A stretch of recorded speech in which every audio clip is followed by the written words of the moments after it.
Alright, hey guys, welcome back to another video, and today we just have a lot of different dev responses on the forums.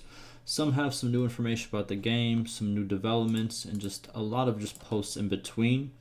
But yeah, I picked these out, kind of scanned through them real quick to see if there's anything worth mentioning, and yeah, that pretty much does it. So I'm going to link the two threads that these are corresponding with. This one is called the food minus prosperity equals bug, and then also the 1.5.10 thread is where all these other responses are located in.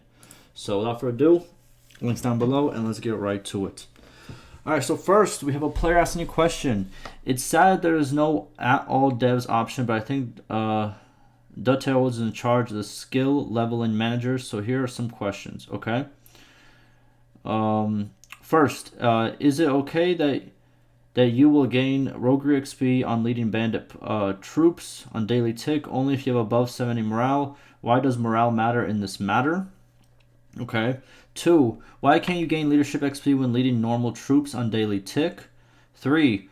Why you gain steward skill XP after a town project's building is finished instead of engineering? Okay, valid questions. Let's see what the devs have to say. So they say, thanks for the questions. All right, so the answer number 1. Why does morale matter when it comes okay, I can't even talk. Why does morale matter when it has to do with gaining roguery experience when leading bandit troops? I don't know why I couldn't get that out. But all right, so the dev response says morale matters because if it did not, one can just fill up bandit troops to their party and not care about the party at all, and by simply waiting and paying wages you can gain roguery experience.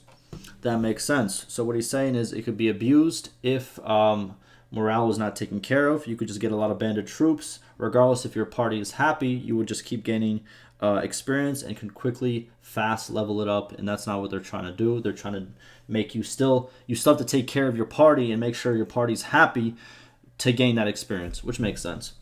Now 2, for the question of why can't you gain leadership experience when leading normal troops? Dev says you can. It is similar to roguery and requires to have at least 75 morale to gain experience for leadership for each party member you have. Formula is morale minus 70 times total men count times 0.01. That is actually very good information right there. I did not even know about this morale kind of like benchmark, but that's very good to know.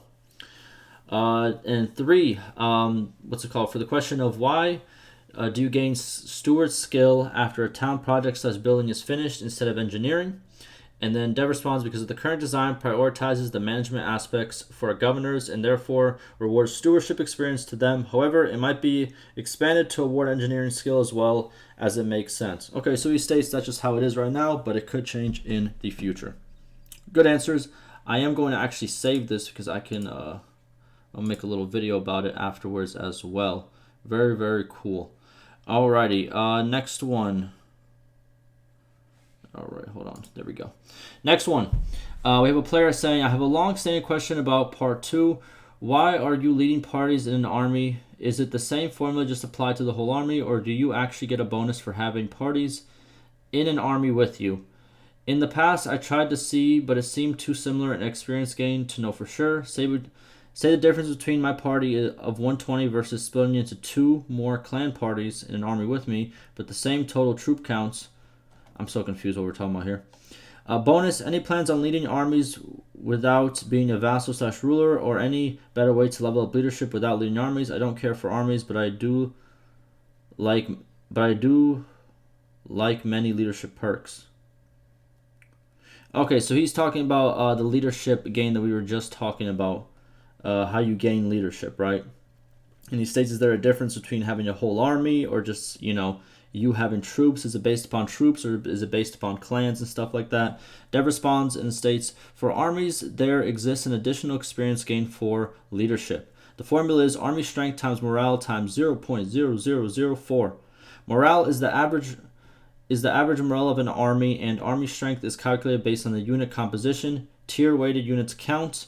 Tier 2 units is 0.9 of the parties making up the army. Okay, so he states that while you gain leadership from, having a party with high morale, you gain extra leadership by actually commanding an army, which makes sense. You're commanding a lot bigger force. It takes a lot more. It takes a lot more, food and, cost and all that. So it makes sense.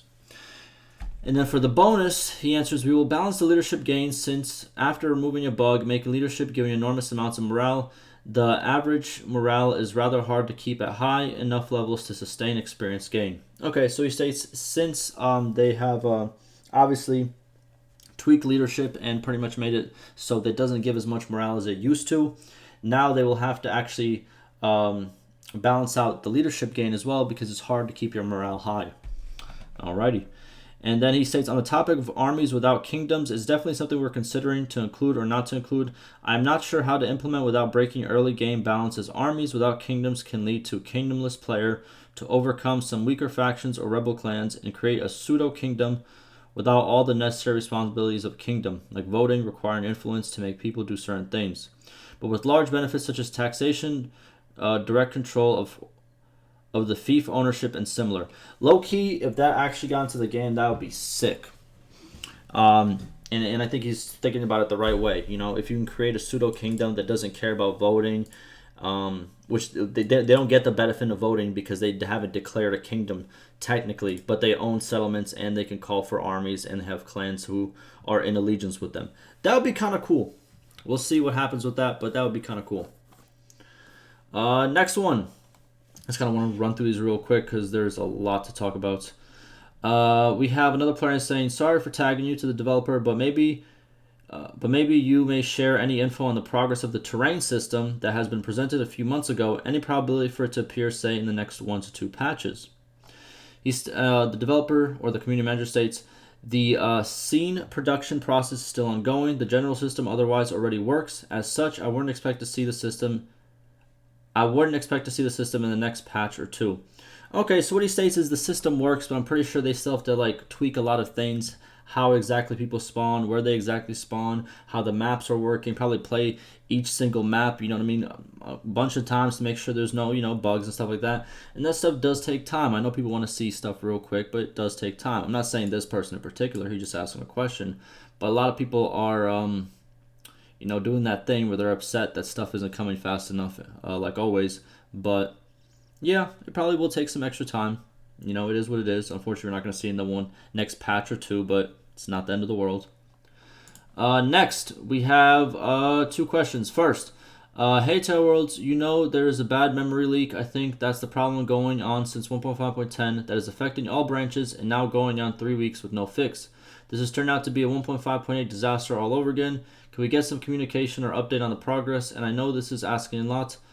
How it was able to pass internal testing and go live. I know the beta branch is for testing and problem affects other branches and silence of the issue besides we're working on it sucks. Okay. And then the developer states, have you made a report in the tech support section? If so, can you link me? That way I can easily check on the specific problem. Then he states performance problems can be rather broad and vary per system. One thing I know is that we are working on improving the way thumbnails work so that the UI will be more performative. I said why I said performative. Performant, okay? But I don't think it's related to the memory leak. This is a bigger change though, and it will likely need some time in testing before we can release it. Okay, so there is a thumbnail change coming up, but I don't know. I haven't noticed a memory leak, but again, it could vary from system to system. I know people are having problems with it. I don't know. Yeah, I'm pretty sure they are aware of it, but it might not be as simple of a change as possible because I don't think everybody is affected by it right now. But we'll see. Then we have another person saying, at any rate, digging through a few hours over the weekend, education still feels pretty limp wrist. Those plus 5 seconds per phase do not impress me. What is this? If we're going to face mortality with our own main character, the least you can do is allow education to boost our heir to the status of a decent pre-made. If they don't want perfectly controlled successors for whatever reason, maybe just boost the random events impact to 25 to 75 points in a particular skill. You can still nudge towards what you want, but also get lucky with a truly beast mode heir in one stat. Then developer responds, education was designed so that it roughly reflects the range of growth that the initial character creation offers. NPCs start the game with comparatively stronger builds because most growth mechanics are geared towards the player. I agree. I know in what is it, Crusader Kings, you can get some really good heirs if you do it the right way and all that. But also, if we're talking kind of realistically, you can train somebody up as much as possible, but once they're in that position, that's when they really learn. Do you know what I'm trying to say? It's like, how can I explain it to you? For example, people go to high school and they go to college. They do whatever they're, what's it called? Either bachelor, master, whatever they're going for, right? And they get out of college and they go to a job, and then the job just literally in the next week or two teaches you all the actual stuff that you're actually going to be doing, not the stuff you were taught in college, but the stuff you're actually going to be doing. You know what I mean? And that's when you really start learning. That kind of makes sense, right? But yeah, I don't know. Maybe there should be maybe a random aspect where you could get a really strong heir, but I think it's fine how it is right now.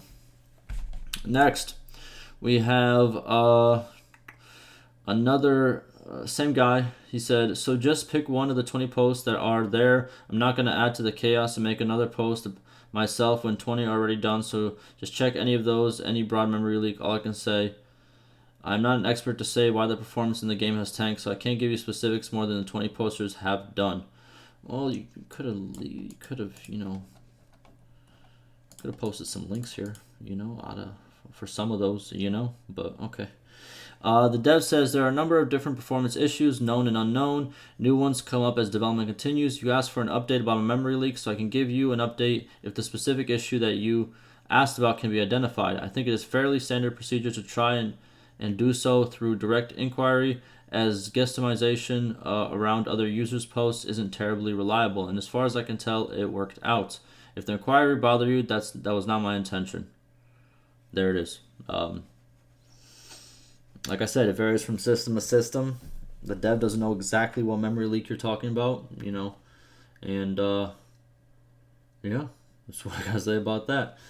And then he states, I'm willing to do anything that helps. Want testing, want video to see before and after 1.10 graphical performance. I'll do whatever it takes. I have two systems, one better than the other, and I can test whatever you want. How can I help? The dev says, reports that specify when and where the user experience is an issue. To give some basic examples, I'm experiencing stutters whenever I open a menu versus when troops reach the gate of a siege. Okay, alongside technical difficulties, media and save games are always helpful. I think you had also mentioned that you experienced issues on 1.5.9. This version can be tested in our telemetry branch, which allows users to record and send us specific performance data. There it is. That's how you can do it. But like I said, personally, I think it all matters on the system. And a big reason why, let's say, a lot of people might have a problem with it is because they have very similar systems. They use very similar, what do you call it, like graphics cards and all that. I haven't had a terrible problem with it. Yeah, there's some mini stutters. I don't think it's a memory leak, but I don't know. Like I said, I think it varies. Last one, we have person asking, why do we have the boom bust cycle? Yes, I suppose it's more realistic, but it's an annoying mechanic. What's the rationale, if you don't mind explaining? What is the boom bust cycle? Is it talking about how prosperity goes up to a really high amount, then it goes down to a really high amount, like boom, and then up, and then bust, like go down? Okay, so the developer says, if you're referring to the cities growing and becoming unsustainable and decline, then when the population is low enough, it starts to grow again. I think this is not that we want this to happen exactly this way, but when we put together our constraints, this is the behavior we get. In its current state, what you consider as boom-bust cycle is emergence. It is generally caused by a delayed increase in garrison counts, though it can be triggered by village raids as well. For this not to happen, the city somehow has to plan for, if I go over a certain population, This would lead to my decline and adjust the prosperity gain accordingly. Another possible solution is reducing the prosperity gain as it gets higher drastically, so the city won't have time to exceed its max population before facing its consequences. And then if the player feels the boom-bust cycle is a large problem, we change parameters or even write a simple logical mechanism to cap the prosperity at a maximum. Why do you think these boom-bust cycles are a problem? Does it affect your ability to plan the future? Does it feel unfair in a way? Okay, personally, I get what he's saying, that sometimes, like, that, it goes too high, then it kind of falls down because it got too high to a point. And there has been a problem over a couple of patches, and there is, I'm pretty sure there's like some kind of a food problem currently in 1.5.10 that devs have talked about, and we talked about in a previous video. Hopefully that does get fixed, but the concept of like a city growing too much and then becoming unsustainable due to village raids, due to, due to like, increased garrison counts, that sometimes will happen. It shouldn't happen all the time, and if it does happen all the time, then a fix is needed. But I don't see it happening too much ever since like patch 1.5 point like what 7 or 8. It hasn't happened as much. It does happen sometimes, but again, those are due to outside forces, not just the city growing. But yeah, we're gonna have to see. This is one of those things we're just gonna have to see and see if it becomes too big of a problem. I know there is, like I said, I know there's a problem 1.5.10 with food, but the devs have stated that they are going to fix that. So again, we're gonna have to see. But yeah, that will do it for this video. I have a lot more of these videos coming up. There's so much dev information out there, and I'm going to be bringing it to you. So stay tuned, and like always, stay safe.